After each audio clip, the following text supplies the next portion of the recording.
बिस्मिल्लाहिर्रहमानिर्रहीम। प्रोग्राम 92@8 के साथ मैं हूं शाहिद। नाजरीन, सुप्रीम कोर्ट ने 90 रोज में इंतखाबात से मुताल्लिक पाकिस्तान तहरीक इंसाफ और सुप्रीम कोर्ट बार एसोसिएशन की दरखास्तों को निपटाते हुए यह हुक्म दिया है कि 8 फरवरी 2024 को आम इंतखाबात की तारीख पर इत्तफाक राय हो चुका है। गुज़िश्ता रोज की समाअत में हमने ये देखा कि चीफ जस्टिस काजी फायज़ ईसा की सरबराही में जो बेंच था, उन्होंने ये हिदायत दी इलेक्शन कमीशन को कि वो जाएं प्रेसिडेंट ऑफ पाकिस्तान के साथ मुशावरत करें। और हमने देखा कि न सिर्फ इलेक्शन कमीशन बल्कि अटॉर्नी जनरल भी प्रेसिडेंट ऑफ पाकिस्तान के पास गए और मशावरत का एक सिलसिला शुरू हुआ। इब्तदा में बात शुरू हुई 28 जनवरी से, फिर बात हुई 11 फरवरी की और बिलाखिर इत्तफाक राय हुआ 8 फरवरी की डेट पर, जिसका एलामिया हमने देखा कि गुज़िश्ता रोज प्रेसिडेंसी से जारी किया गया। आज सुबह सुप्रीम कोर्ट में उस खत की कॉपी दस्तखत शुदा जमा करवाई गई जिसमें यह बताया गया सुप्रीम कोर्ट को कि 8 फरवरी को इंतखाबात के इनेकाद पर इत्तफाक राय हो चुका है, जिसके बाद अदालत ने इस मुकदमे को निपटा दिया। लेकिन इसके दौरान बहुत से अहम रिमार्क्स आए,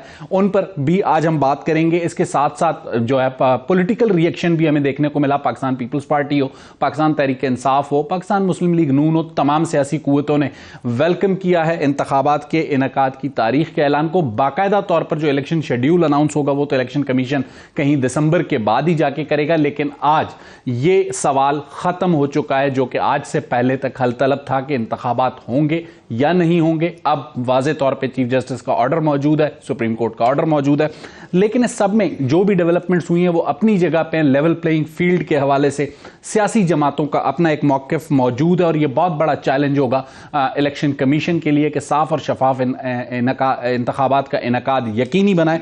आज इस सारी सूरत हाल पर हमें बात करने के लिए जो लोग ज्वाइन करेंगे उनमें हमारे 92 के कॉरेस्पॉन्डेंट हैं साकिब बशीर, वो हमारे साथ होंगे पाकिस्तान मुस्लिम लीग नून से, माइजा हमीद हमारे साथ होंगी पाकिस्तान पीपल्स पार्टी से, तैमूर तालपुर, और माहिर कानून अहमद अवैस साहब भी होंगे। अहमद अवैस साहब की न सिर्फ माहिर कानून है बल्कि पीटीआई से भी ताल्लुक है। जहांगीर जदून साहब, इसी तरह उनका ताल्लुक पाकिस्तान मुस्लिम लीग नून से भी है, लेकिन कॉन्स्टिट्यूशनल और लीगल एक्सपर्ट भी हैं। मैं चाहूंगा कि 2 दिन की जो हेयरिंग्स हैं उनको जरा पहले साकिब से डिस्कस करूं और फिर पॉलिटिकल लोगों की तरफ जाऊं। साकिब, गुज़िश्ता रोज से अब तक आपने जो हेयरिंग्स देखी, अगर मैं आपसे कहूं कि इसको हमें डिफाइन करें कि हुआ क्या? एक तो बड़ा वाज़ेह थी सुप्रीम कोर्ट के इलेक्शन कराने हैं, अगरचे जो वकला थे पीटीआई के या दीगर वकला थे उनका फोकस था कि फरवरी से लेकर अब तक जो कुछ हुआ है उसको भी क्वेश्चन किया जाए। सही। फिर यह भी तय किया जाए कि तारीख सदर ने देनी थी और उसके बाद जब 2017 के एक्ट के तहत वो उसमें तरमीम हुई तो इलेक्शन कमीशन ने कहा कि नहीं, इलेक्शन कमीशन मिला भी नहीं। तो बहुत सारी चीज़ें थी, लेकिन बड़ा फोकस रहे चीफ जस्टिस काजी फायज़ ईसा और जस्टिस अतर मिनल्ला और जस्टिस अमीनुद्दीन खान के इलेक्शन हमने करवाने हैं। इसीलिए उन्होंने ये भी उन्होंने कहा कि जिसका जो काम है वही करेगा। इलेक्शन कमीशन का जो दायरा कार है हम उसमें नहीं जाएंगे, जो सदर का काम है वो सदर करेगा, जो हमारा है हम करेंगे। इसलिए उन्होंने हम अगर कहें कि एक फैसिलिटेट किया इलेक्शन कमीशन और सदर को, कि सदर को कहा कि आपने तो तारीख देनी थी कि 9 अगस्त को जब असम्बलियां तहलील हो गई तो उसके बाद आपने तारीख देनी थी।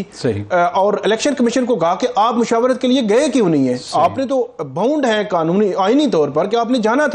तो उस वक्त आपको शायद याद हो कि सदर ने लिखा भी था कि इलेक्शन कमीशन ने ना जाने का फैसला किया था। तो उनको फैसिलिटेट इस लिहाज से किया कि एक तो सुप्रीम कोर्ट ऊपर थी तो उन्होंने कहा कि आप जाएंगे, फिर वो गए, मिले, रात गए, आपको पता है कि वो कंसेंसस भी हो गया। आज फिर जब कोर्ट में आए तो उन्होंने कहा कि वो नोटिफिकेशन कहाँ है, सदर ने कहाँ पे लिखा है, दस्तखत किए हैं, कोई चीज लेके आए। तो जब कंक्रीट चीज आ गई तो सुप्रीम कोर्ट ने कहा कि बात डन हो गया, केस जो जिनका जो काम था इलेक्शन कमीशन ने अपना काम किया, सदर ने अपना काम किया और अब तारीख आ गई है। अब सुप्रीम कोर्ट ने कहा अब तारीख आ चुकी है, नोटिफिकेशन इलेक्शन कमीशन का मौजूद है। अब उन्होंने कहा कि अब जो है वो ये इलेक्शन होंगे और 8 फरवरी को ही होंगे।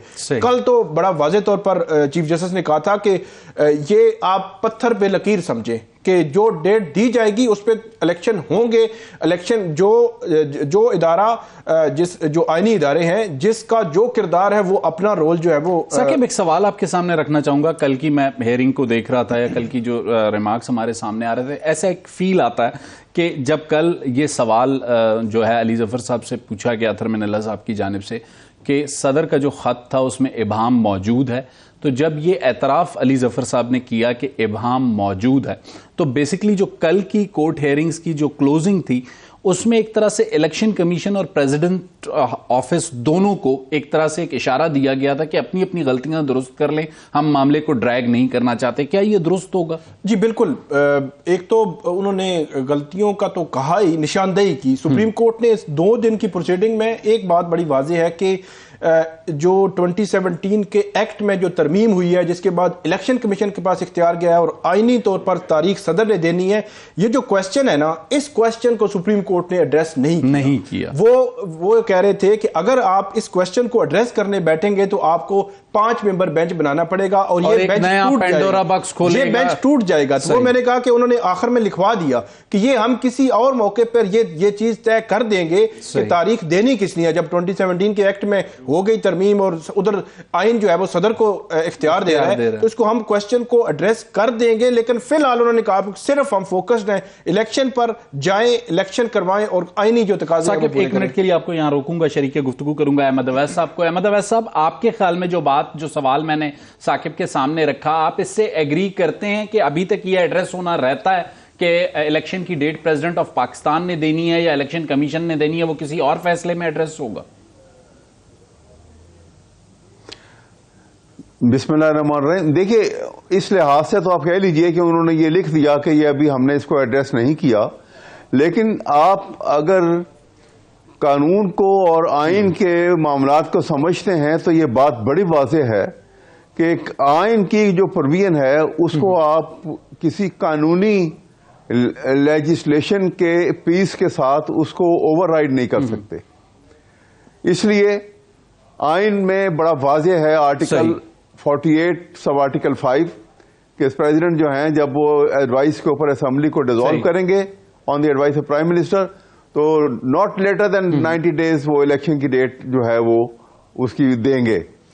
लिहाजा ये प्रेसिडेंट ही का प्रेरोगेटिव है। इसको आप लेजिस्लेशन के एक एक्ट के साथ, एक कानून के साथ इसको ओवरराइड नहीं कर सकते। बहरहाल सुप्रीम कोर्ट ने कहा है वो अपना अहमद अवैस साहब, एक सवाल आ जाएगा तो क्लियर हो जाएगी। जी अहमद अवैस साहब, एक और सवाल आपके सामने ये रखना चाहूंगा कि जब हम आपसे थोड़ी देर पहले बात कर रहे थे साकिब से, मैंने साकिब से ये सवाल पूछा कि जब अली जफर साहब से ये सवाल किया गया जस्टिस अतर मिनल्लाह की जानिब से गुज़िश्ता रोज कि प्रेसिडेंट के खत में कोई इबाम मौजूद है, उन्होंने एतराफ किया कि इबाम मौजूद है। आज जो हुक्मनामा आया है उसमें यह कहा गया है कि अगर सदर को मशवरा दरकार था तो आइन के आर्टिकल 187 के तहत वो सुप्रीम कोर्ट आ सकते थे। अजीब बात है, सदर मुमलिकत ने वो इख्तियार इस्तेमाल किया जो उनका नहीं था। तो आपके ख्याल में आप ये तस्लीम करेंगे कि प्रेसिडेंट ने भी जो लेटर लिखा उसमें उनसे गलती हुई? मेरा भी ख्याल है कि वो इबाम है वहां पर और प्रेसिडेंट को डायरेक्ट डेट देनी चाहिए थी। और उन्होंने इन बिटवीन जो बात की है कि ये यहां तक उन्होंने एक टाइम फेज दे दिया कि यहां तक 90 डेज पूरे हो जाते हैं और आगे छोड़ दिया उसको। ये उनके जो था अपने इख्तियारात का उन्होंने मुकम्मल तौर पे इस्तेमाल नहीं किया और ये इबाम बिल्कुल मौजूद है, इसमें कोई शक नहीं है। सही। और इसी इबाम की वजह से आप समझते हैं कि जो डिले हुआ वो भी इसी इबाम के नतीजे में हुआ? वो बदनीयती की वजह से हुआ, इलेक्शन कमीशन की बदनीयती की वजह से डिले हुआ। वो दे नेवर वांटेड इट। वो हर तरीके से उन्होंने वो हरकत की है कि जिससे इलेक्शन को डिले कर सकें। सही। यहां पर भी वो यही हरकत करते रहे हैं, क्योंकि ये इबाम जो था ये तो इस हद तक था कि उन्होंने ये कह दिया कि ये बता दिया कि ये 90 डेज यहां पूरे हो रहे हैं, इस दौरान इसके अंदर आपको डेट दे दो। और वो तो उन्होंने इस बेस के ऊपर कहा कि ये बाकी जो लेजिस्लेशन हुई थी उसके पेश नजर उन्होंने ये बात कह दी।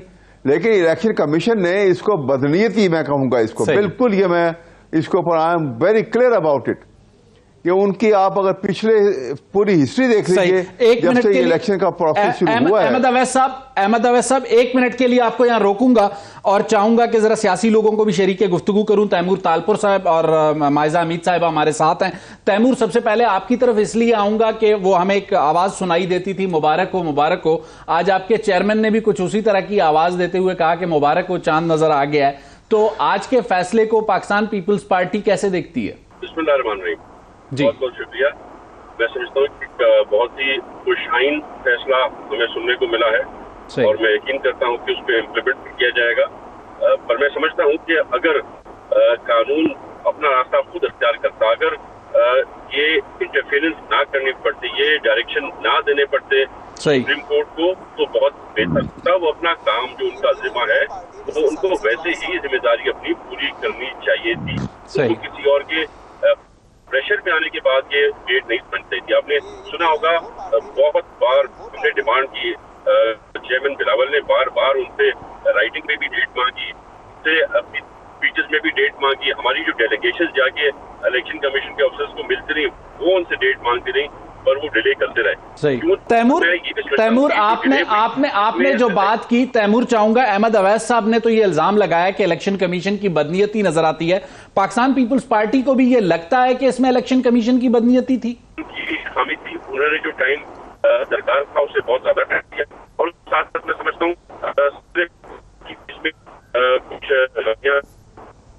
वो टाइम करके चीजों को घुमा रहे थे। काफी चीज पे उनकी गारंटी नहीं चल रहा, तो ये भी उनमें से एक थी। मेरे ख्याल से बहुत ज्यादा क्वार्टर से प्रेसिडेंट पाकिस्तान के ऊपर शायद प्रेशर आया हुआ था, जिसकी वजह से वो इतनी गलतियां पे गलती करते जाते थे। सही। माइजा, आपकी तरफ आऊंगा। आपकी जमात किसी भी हद तक हमें क्लियर नजर नहीं आ रही थी इलेक्शन के इनेकाद के हवाले से, यहां तक कि यह भी तनकीद आपकी जमात पर होती है कि मियां नवाज शरीफ ने वापसी के बाद भी इलेक्शन के इनेकाद के हवाले से कोई वाज़ेह मौक़िफ़ नहीं लिया।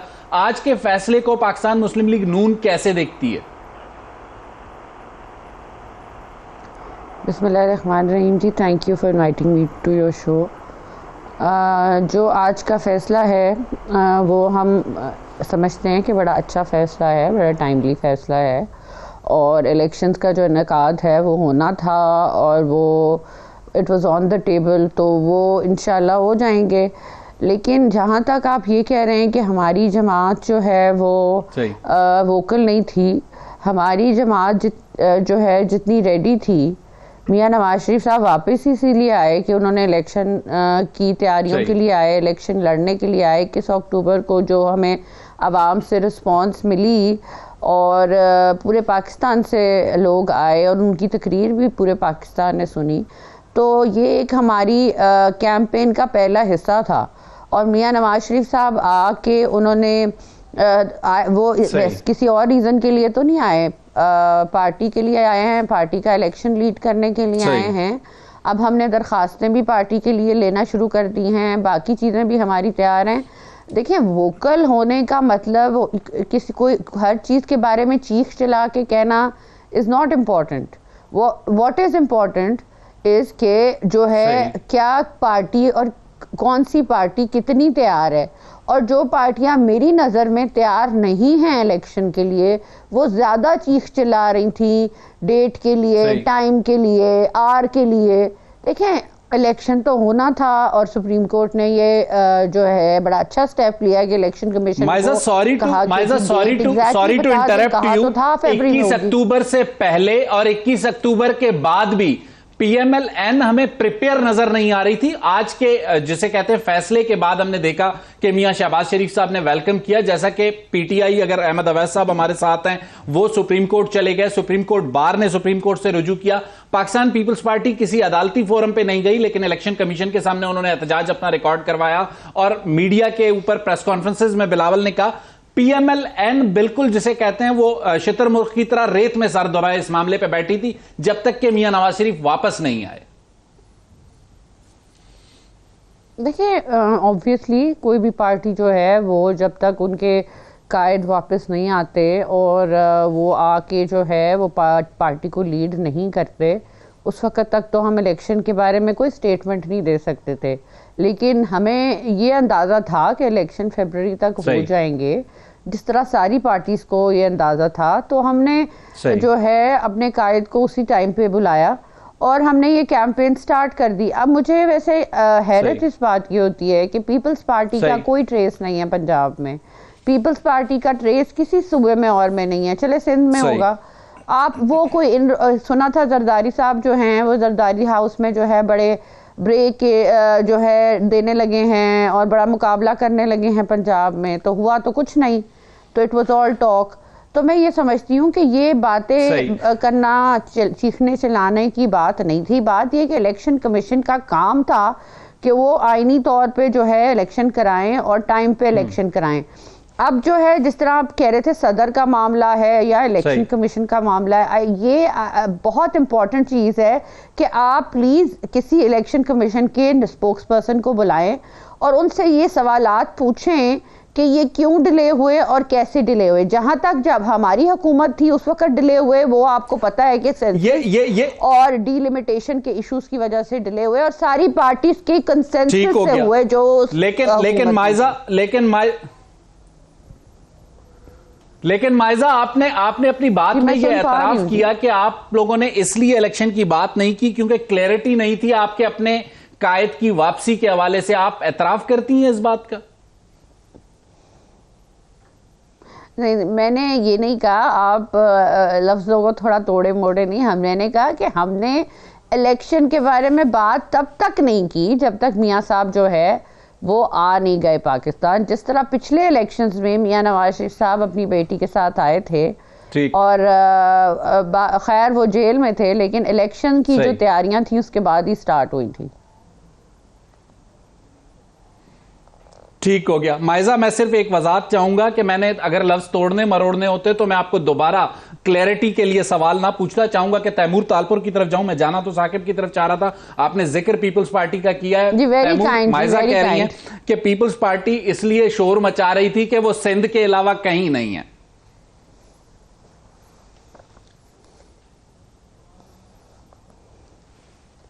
एतराज नहीं है, चलो उन्होंने ये तो एतराफ कर लिया कि पाकिस्तान पीपल्स पार्टी सिंध की सबसे बड़ी जमात है और वाहिद जमात है जो सीटें लेने वाली है।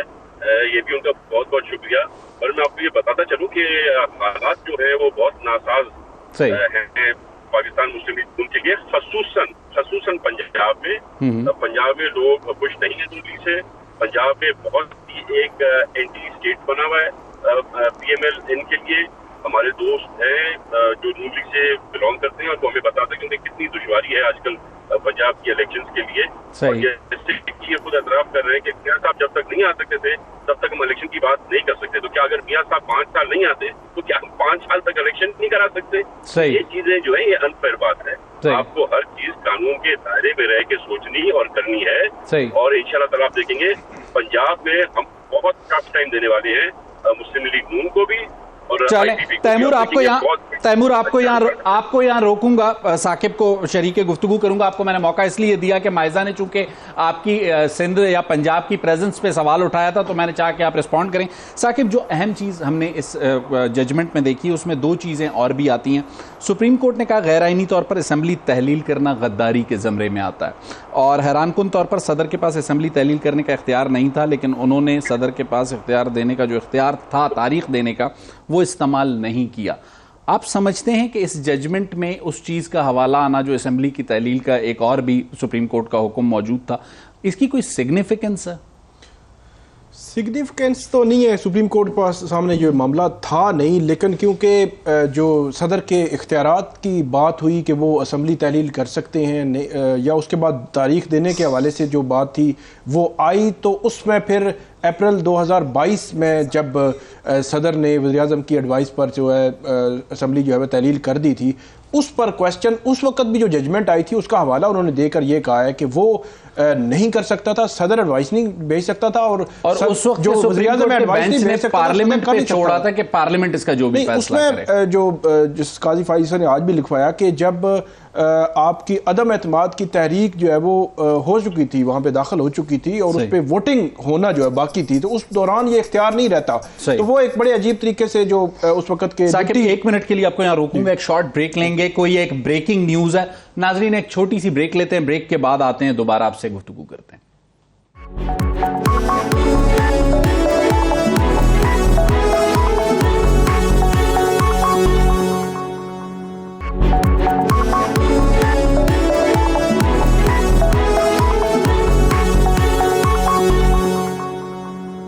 वेलकम बैक नाज़रीन।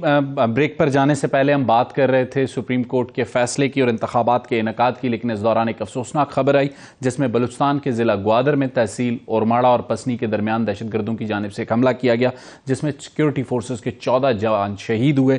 और इस पर जो है मजीद ISPR की जानिब से चीज़ें सामने आनी हैं कि ये वाक़या किस तरीके से पेश आया।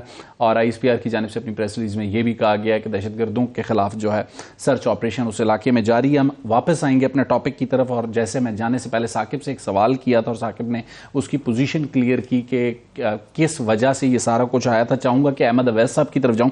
अहमद अवैस साहब, जो आइन की खिलाफ वर्जी का मामला था असेंबली की तहलील के मामले पर, आज उसका दोबारा हमें जिक्र सुनाई दिया। गो कि जो पिछला हुक्म था सुप्रीम कोर्ट का उसमें मामले को पार्लियामेंट पर छोड़ा गया था कि पार्लियामेंट उसका जो भी फैसला करती है आइन की खिलाफ वर्जी का। हमने देखा कि 16 महीने पार्लियामेंट मौजूद रही, प्राइम मिनिस्टर शहबाज शरीफ साहब थे, उन्होंने कोई ऐसी कार्रवाई नहीं की, लेकिन आज दोबारा उस फैसले की या उस अमल की गूंज सुनाई दी है।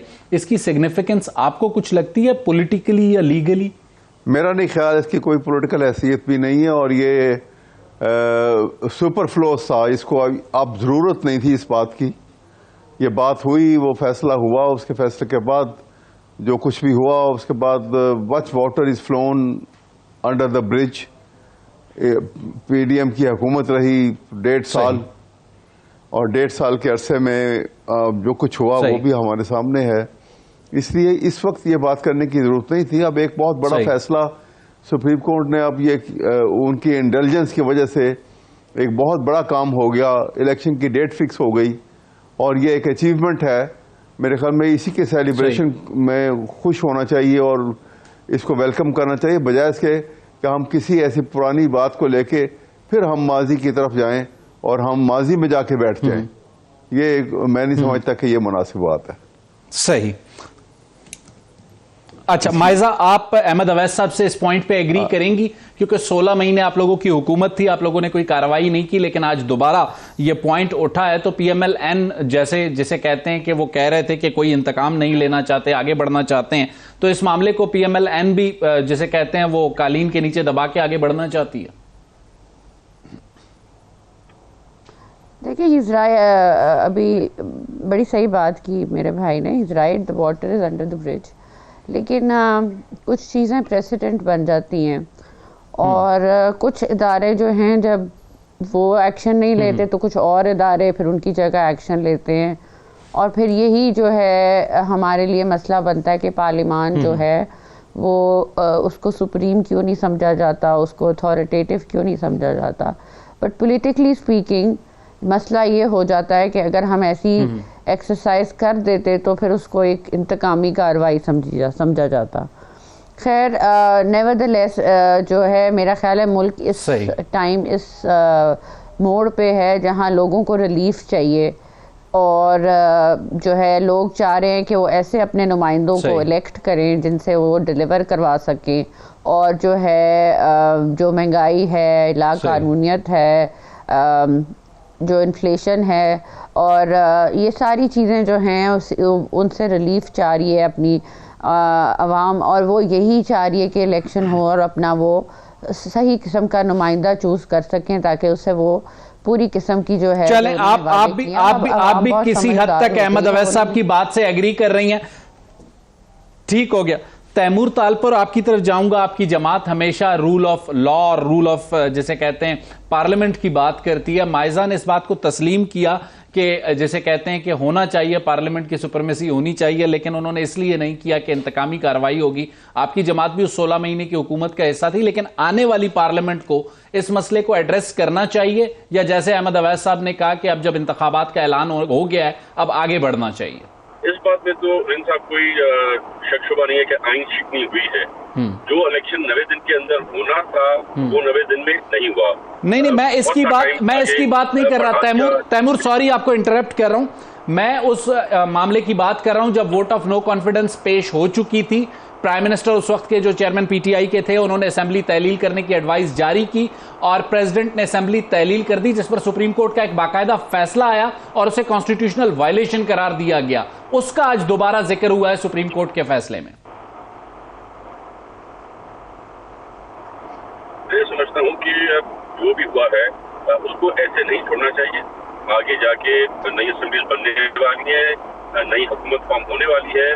उम्मीद रखता हूं कि पाकिस्तान पीपल्स पार्टी की हुकूमत होगी और अगर वित्त मंत्री की चीजें फिर से आनी चाहिए, इन पे बात होनी चाहिए, क्यों हुआ और कैसे हुआ और पीछे क्या था, ये सामने आना चाहिए। सही। साकिब, आपके ख्याल में आपको लगता है कि ये मामला दोबारा पार्लियामेंट में जा सकता है, आज इसकी दोबारा गूंज सुनाई दी है, या आपको लगता है कि नहीं, ऐसा कुछ नहीं होगा? क्योंकि एक और सवाल भी मैंने आपसे करना है, कुछ और अहम केसेस भी समाअत के लिए होने जा रहे हैं।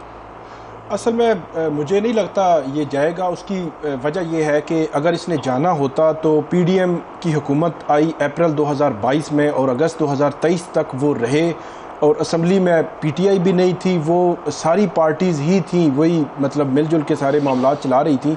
तो अगर उन्होंने कुछ एक्शन लेना होता तो ले लेते। दूसरी बात यह है कि अगर इस तरह का पंडोरा बॉक्स खुल गया तो वो उस पे खिलाफ अगर एक्शन हुआ तो फरवरी में जो डिसॉल्व हुई थी केपी और पंजाब असम्बली, 90 दिन में इलेक्शन नहीं हुए, तो फिर उसके जिम्मेदार कौन होंगे? फिर 30 अप्रैल से 14 मई इलेक्शन का अनाउंसमेंट की सुप्रीम कोर्ट ने, उसके बाद उस पर अमल नहीं हुआ, उसका जिम्मेदार कौन है? तो ये एक पूरा पंडोरा बॉक्स जो है वो खुल जाएगा। लेकिन मुझे नहीं लगता कि आने वाली असम्बली इन तमाम मामलात को देखेगी, क्योंकि सुप्रीम कोर्ट कल और आज और पिछली समाअत पे उन्होंने बड़ा क्लियर किया कि पिछले मामलात को फिलहाल जो है वो आप ना छेड़े, आगे बढ़े। वो जैसे चौधरी शुजात साहब कहते थे, मट्टी पाओ आगे बढ़ो। आज एक और अहम development, general retired Pervez Musharraf साहब के हवाले से जो मुकदमात थे उन्हें भी सुप्रीम कोर्ट टेकअप करने जा रही है। अब चूंकि उनकी वफात के बाद इन मुकदमात की अहमियत क्या लगती है? मेरा ख्याल है उन्हें निपटा दिया जाएगा उनकी वफात की वजह से। उसको हम दो पोर्शन में रखते हैं। सुप्रीम कोर्ट ने जो जनरल रिटायर्ड परवेज मुशर्रफ है उनके खिलाफ खुसूसी अदालत ने जो फैसला दिया था, उस एक तो फैसले के खिलाफ आई थी अपील सुप्रीम कोर्ट में, और दूसरा जो खुसूसी अदालत थी उसको लाहौर हाई कोर्ट ने जो है वो ख़त्म कर दिया था। उसके हवाले से भी मामला जो है वो सुप्रीम कोर्ट में पेंडिंग है।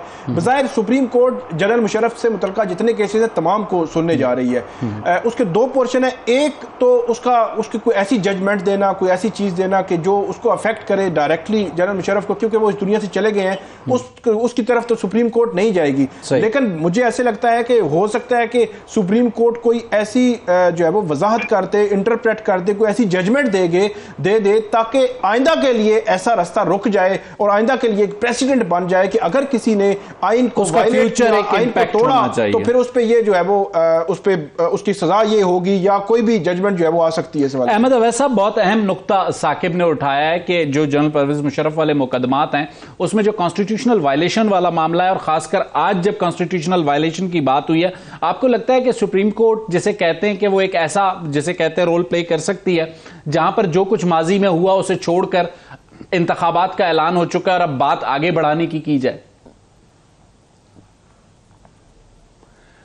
जी हाँ, चाहिए तो यही है कि माजी को भुला देना चाहिए और माजी से सबक भी सीखना चाहिए।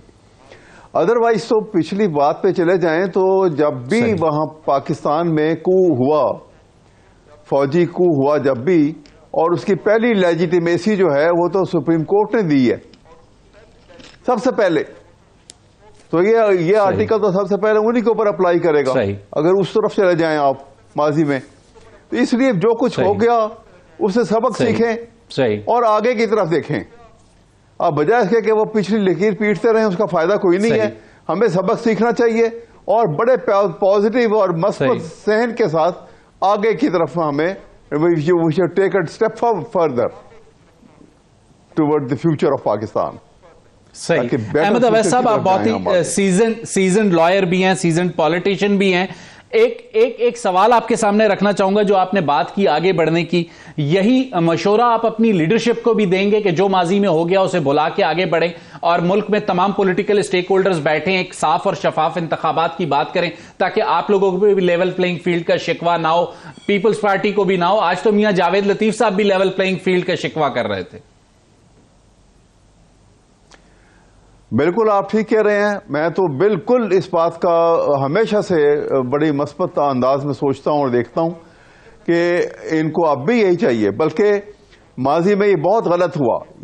ये तमाम मामलात जो हैं ये अदालत में जाने ही नहीं चाहिए थे। ये सियासतदानों को खुद बैठना चाहिए था, राउंड टेबल कॉन्फ्रेंस करनी चाहिए थी और ये मामलात खुद हल करने चाहिए थे। ये अपनी दाढ़ी जब आप किसी के हाथ पकड़ा देंगे तो फिर जो नुकसानात हुए हैं वो आपके सामने ही है। ये तो हमें अब सबक सीखना चाहिए और ये तमाम पॉलिटिकल इश्यूज जो हैं ये हमें अदालत में ले जाने से इज्तनाब करना चाहिए और खुद बैठ कर उनको हल करना चाहिए in the better future of Pakistan.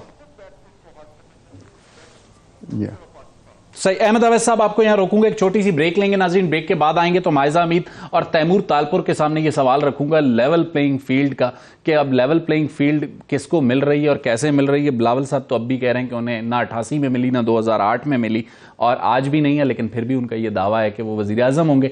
और मायजा के सामने भी ये सवाल रखूंगा और एहसन इकबाल साहब ने भी कुछ गुफ्तगू की है, वो आपको सुनवाऊंगा भी और मायजा से उस पर सवाल पूछूंगा। लेते हैं एक छोटी सी ब्रेक।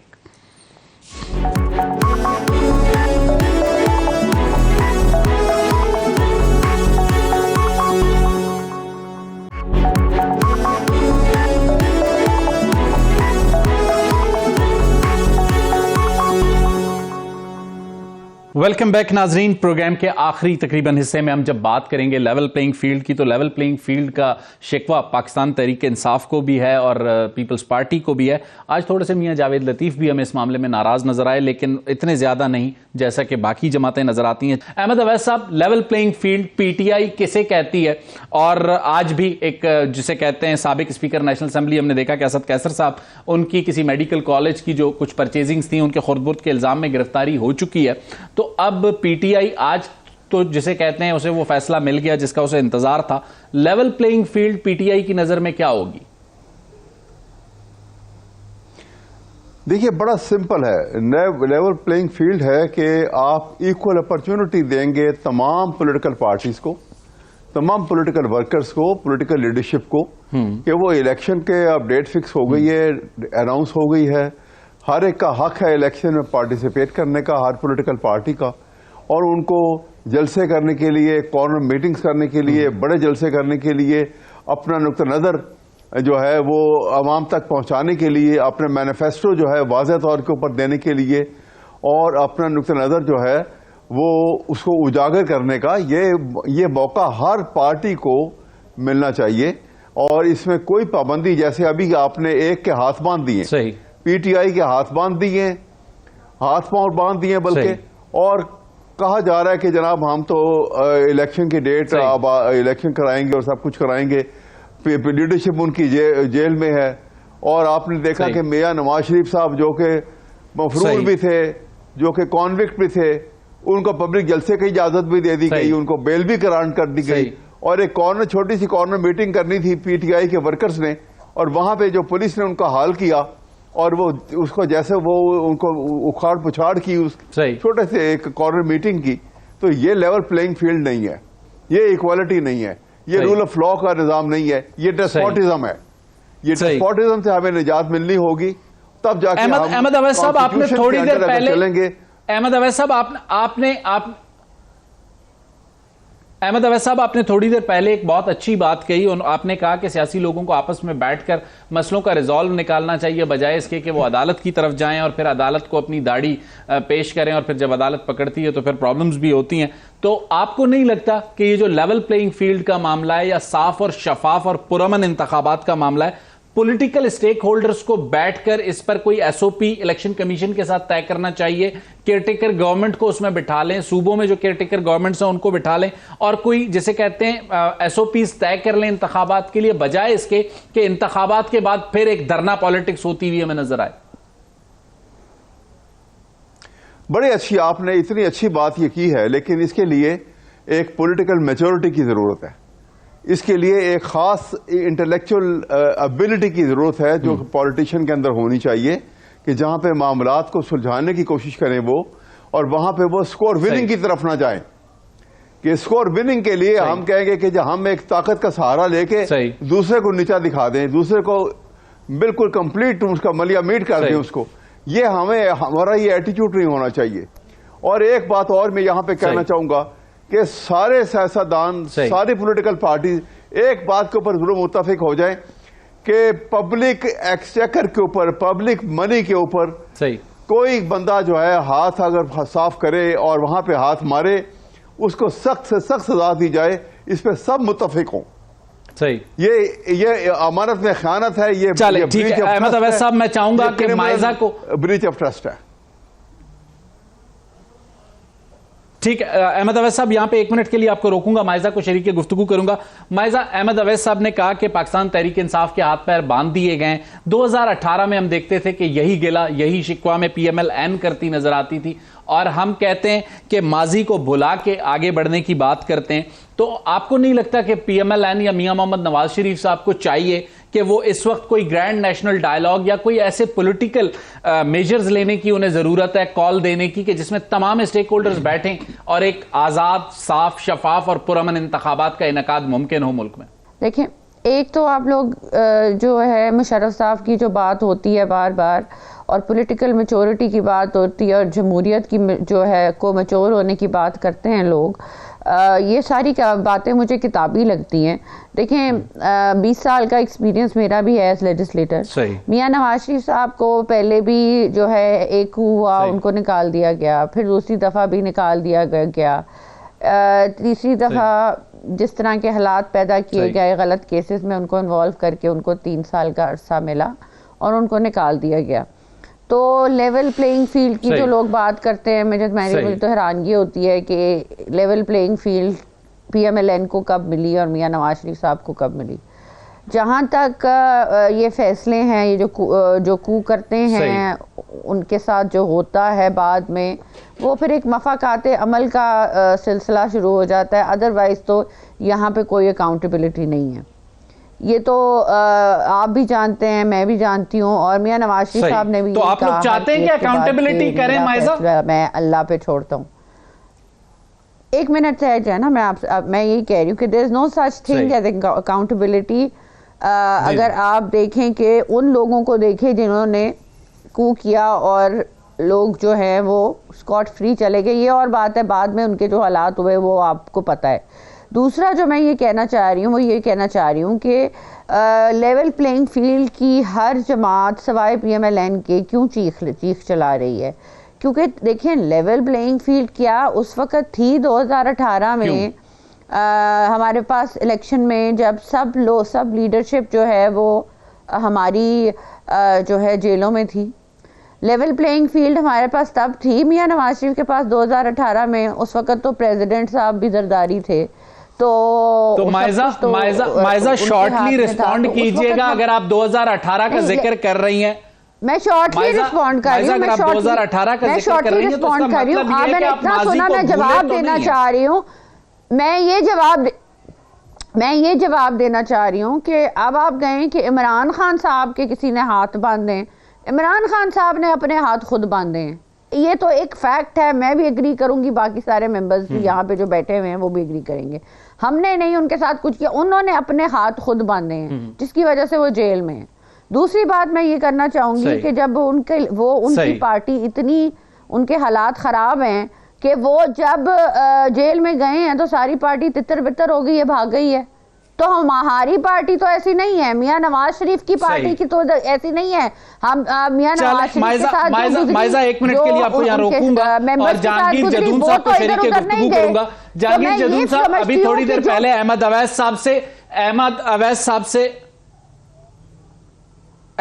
साहब से मैंने एक सवाल ये रखा था, जहांगीर जदून साहब, कि आज इंतखाबात का ऐलान हो गया है। मैंने माइजा के सामने भी ये सवाल रखा कि 2018 में आपके साथ अगर विक्टिमाइजेशन हुई तो आज आप उसे भुला के आगे बढ़ने के लिए कोई ऐसे CBMs लें, कुछ ऐसी पॉलिटिकल जिसे कहते हैं सिटिंग का अरेंजमेंट करें जिसमें इंतखाबात साफ, शफाफ और पुरअमन हो और तमाम political stakeholders election commission के साथ बैठें और एक राह निकालें। तो ये क्या बेहतर नहीं होगा जहांगीर जदून साहब?